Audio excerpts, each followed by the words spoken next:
안녕하세요. 자산관리 이대표입니다. 오늘은 2025년부터 바뀌는 이제 출산 지원 정책, 출산 장려 정책에 대해서 한번 알아보도록 하겠습니다. 바로 한번 가보시죠.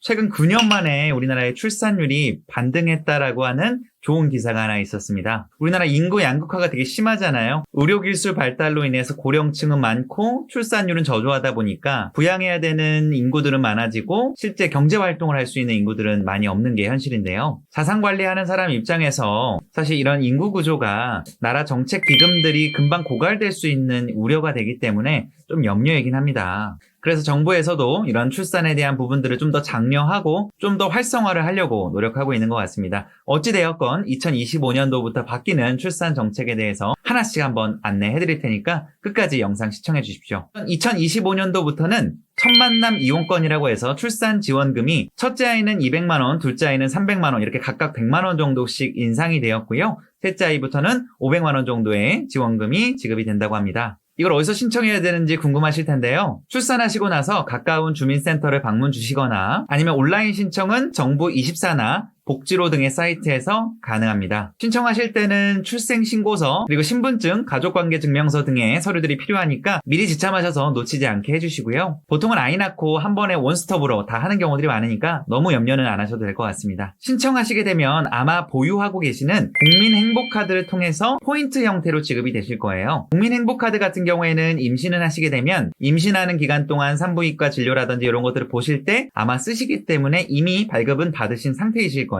유의하실 거는 이 첫만남 이용권이라고 해서 지급되는 이 포인트는 유흥업소나 마사지업소나 성인용품들 혹은 면세점 등에 대해서는 이용이 불가하다고 하니까 해당 부분은 꼭 체크해 주시길 바라겠고요. 생각보다 쓸 데가 없네라고 생각하실 수도 있지만 일반적으로 이용하는 마트나 백화점, 온라인 쇼핑몰 그리고 심지어 배달하시는 배달의 민족이나 쿠팡이츠 이런 곳에서도 다 이용이 가능하니까 사용처는 아마 많으실 거예요. 단 결제하실 때 할부 결제는 안 된다고 하니까 해당 부분은 챙겨가시도록 해주시고요. 앱이나 문자를 통해서 자녀 금액이나 사용 금액 등에 대해서도 실시간으로 조회가 가능하니까 해당 부분 챙겨주시기 바라겠습니다. 저도 아이가 있다 보니까 좀 제가 찾아보니까 이 첫만남 이용권을 보통 산후조리원으로 많이 사용하시더라고요. 산후조리원 기본적으로 한 200~300만 원 정도는 기본으로 하는데요. 그 비용으로 쓰시는 것도 괜찮을 것 같아요. 후기를 좀 찾아보니까 먼저 자기 카드로 결제하고 나서 이용권에 대한 포인트가 들어오시게 되면 기존 카드로 결제하셨던 걸 취소하고 다시 재결제하시는 경우들이 많다고 하더라고요. 간혹 산후조리원 이용 안 하시려고 하시는 분들도 계시던데 저 같은 경우에는 산후조리원은 꼭 가시는 걸 추천을 드립니다. 출산을 하고 나면 여자의 몸이 되게 많이 안 좋아져 있고 많이 약해져 있다 보니까 이 조리를 하는 과정들은 매우 중요하다고 이야기를 하시거든요. 산후조리원에서 몸 잘 회복하시는 걸 추천을 드립니다. 그리고 육아휴직 기간에 대한 확대와 아이돌봄 서비스 등에 대한 부분들도 좀 늘어났는데요. 육아휴직 급여가 최대 250만 원까지 인상이 되었다고 합니다.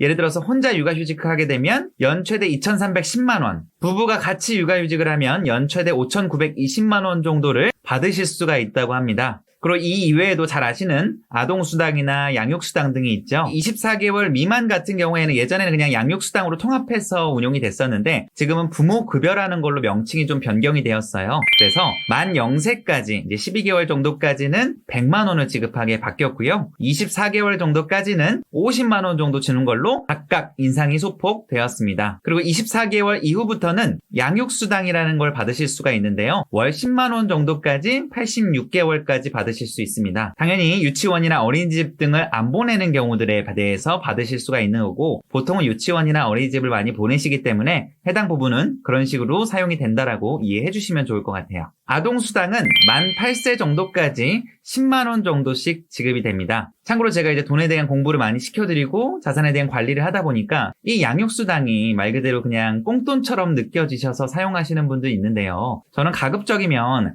아이들에 대해서 금융 공부도 시켜줄 겸 아이의 계좌를 만들어 주신다던가 아니면 아이 주식 계좌를 만들어서 이 얼마 안 되는 이 10만 원 정도씩을 투자를 해줄 수 있게 세팅을 좀 해주시는 걸 좀 권장을 드리겠습니다. 월 10만 원씩 작은 금액 그냥 어디 한번 맛있는 거 먹으면 끝나는 돈인데 아이 저축을 10만 원 정도씩 한 10년 정도 해주게 되면 그 돈이 거의 1200만 원 정도가 되거든요. 근데 만약에 예를 들어서 미국 지수 같은 ETF에 투자를 했다라고 했는데 투자가 많이 잘 돼서 2,200만 원, 2,000만 원, 3,000만 원이 되실 수도 있는 거잖아요. 그래서 이 아동수당에 대한 부분들은 아이를 위한 계좌 혹은 저축을 해주시는 거를 권장을 드려요. 아이가 커가지고 갑자기 막 교육비, 뭐 대학교 등록금 막 마련하려고 하면 그때 당시에 되게 힘들어질 수 있거든요. 요거는 하나의 팁으로 가져가 주시면 좋을 것 같습니다. 뿐만 아니라 지자체, 각 지역에 있는 지자체별로 또 지원해주는 출산 지원금 등이 좀 있는데요. 해당 부분들은 아이사랑이라고 하는 사이트 통해서 확인이 가능하십니다. 아이사랑 사이트는 제가 본문 링크란에 넣어둘 테니까 참고해 주시면 될 것 같고요. 전남 강진 같은 경우에는 5천만 원 넘는 출산 지원금 이런 것들을 준다고 하네요. 다만 자격 요건은 강진의 부모님도 거주해야 되고 아이도 이제 출생신고를 강진에서 해야 되고 어린이집이나 유치원 등을 보내지 않는 경우에 이제 해당이 된다고 하니까 해당 부분 참고해 주시면 좋을 것 같습니다. 자,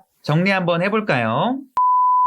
자, 2025년도부터 출산에 대한 첫 만남 이용권이 첫째, 둘째 각각 100만 원 정도씩 인상이 된 부분들 말씀을 드렸고요. 헷갈려 하시는 부모 급여라든지 양육수당, 아동수당 등에 대한 부분들 정리해드렸습니다. 그리고 각 지자체별로 받으실 수 있는 지원금이나 지원 혜택들이 좀 다르니까 그거는 이제 아이사랑이라는 사이트 통해서 챙겨가시라고 말씀을 드렸었어요. 그리고 또 하나 아동수당으로 10만 원 가까이 지급되는 이 돈에 대해서 그냥 아무 의미 없이 쓰시는 것보다는 아이를 위한 저축 혹은 계좌 개설을 통해서 투자를 경험시켜주는 것들을 해주시면 너무 좋을 것 같다는 말씀도 드렸습니다. 오늘도 제 영상 시청해주셔서 감사하고요. 여유가 되신다면 제 영상에 좋아요 버튼 정도 눌러주시면 너무 감사하겠습니다. 오늘도 시청해주셔서 감사합니다. 고맙습니다.